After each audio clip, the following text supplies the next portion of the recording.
नमस्कार, मैं हास्य कवि नीर गोरखपुरी स्वागत करता हूं आपका। और अंतः संस्था को इस साहित्यिक प्रयास के लिए बहुत बहुत शुभकामनाएं।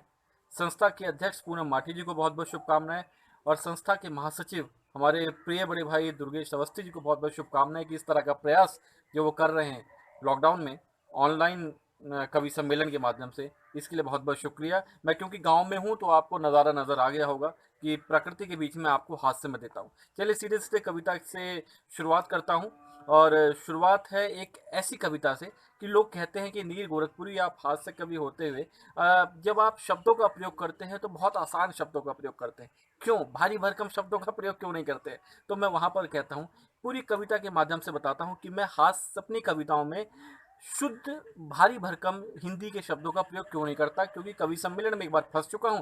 और उस किसके बाद मैंने शुद्ध हिंदी में भारी भरकम वाले शब्दों का प्रयोग करना बंद कर दिया। सुनिएगा, मंच चल रहा था, बड़ा मंच था, पीछे बड़े कवि बैठे थे, उन पे इंप्रेशन और प्रभाव जमाने के लिए मैंने शुद्ध हिंदी का प्रयोग करा, लेकिन तीन श्रोताओं ने मुझे निपटाया। कविता आपके बीच में रखता हूँ कि ये धरा है बोलती है राज दिल की खोलती नहीं है कुछ भी, शेषव की रह गई अब शेषव नहीं बची है सांत्वना की है यही विडंबना, वृक्ष चल है मांगते कि पंचतल है मांगते, वो देखो काल रात तेरी धरा पे कैसे छा रही, वो देखो काल रात तेरी धरा पे कैसे छा रही, वो देखो काल रात तेरी धरा पे कैसे छा रही।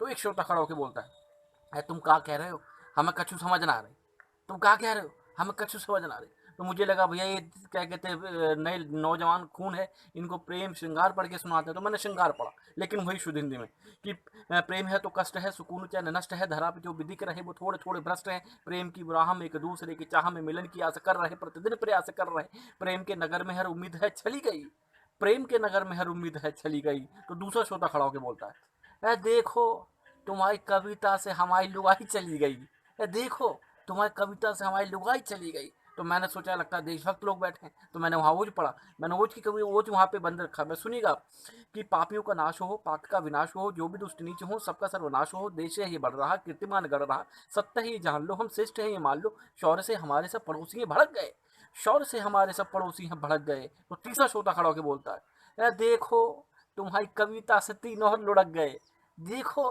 तुम्हारी कविता से तीन और लुढ़क गए।" तो भैया वहां से हमने कसम खा ली कि वही शब्दों का प्रयोग करें कि आसानी से लोगों को समझ में आ जाए, क्योंकि हमने कहीं पढ़ा था कि बहुत कठिन लिखना बहुत आसान है और बहुत आसान लिखना बहुत कठिन। बहुत बहुत शुक्रिया आप सबका, अंत संस्था का, पूनम माटे जी का और दुर्गेश अवस्थी जी का। बहुत बहुत शुक्रिया, धन्यवाद।